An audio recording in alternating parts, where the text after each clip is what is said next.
Paul wrote in Galatians chapter 6, verse 11, we read his words, at the conclusion of his letter. He writes, "See with what large letters I am writing to you with my own hand." My first job after leaving military service was to work for a company as a project engineer in research and development. The company manufactured and converted paper into packaging and shipping containers. That's what they did. And my job was to analyze manufacturing processes and materials to primarily solve manufacturing issues.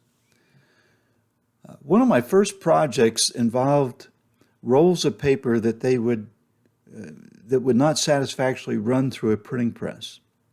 The problem was that the paper would delaminate it as it ran through the printing sections of the machine.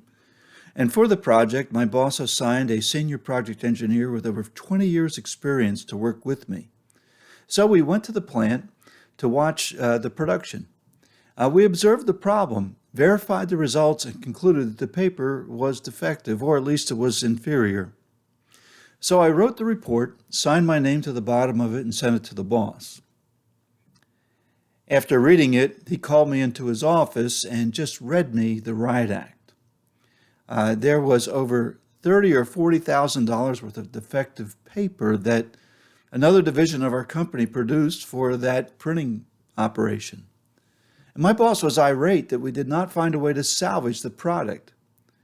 Rather than concluding that the product was inferior, he wanted me to find a way to modify the process and salvage the paper that they had, which we eventually did. But my boss asked me over and over again if the senior engineer had influenced the report's conclusion, and he did. However, it was my signature on the report. It was my project. And so I took full responsibility for the project and the project's conclusions. Now, the point is this. When we place our signatures on something, we're making a bold statement. We are stating that the writing is ours. We are attesting to the fact that the content is from us. Here in the conclusion to the letter that Paul wrote to the churches in Galatia, Paul makes a very important statement. And he wrote this, and I'll read it again. "See with how large letters I write unto you with mine own hand."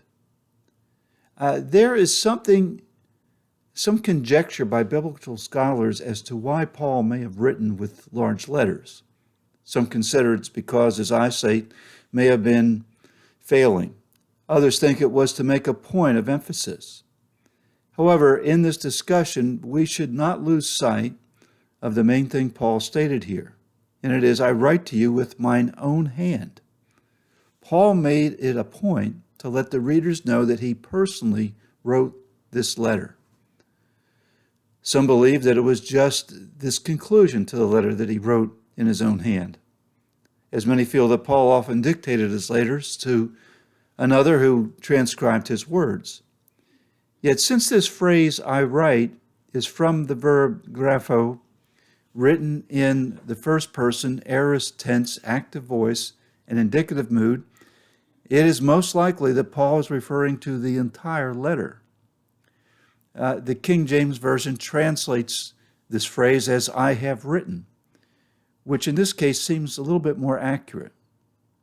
In either case, Paul is putting his signature on the entire contents of the letter.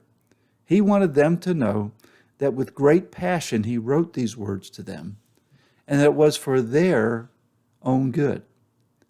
The point for us is that this is the work of Paul, and it carries with it divine authority given through the apostle directly commissioned by the Lord.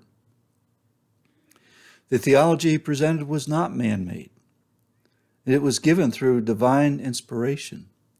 And thus we must take heed to the principles he presented to this church that was troubled, or these churches that were troubled, by a dangerous heresy of legalism.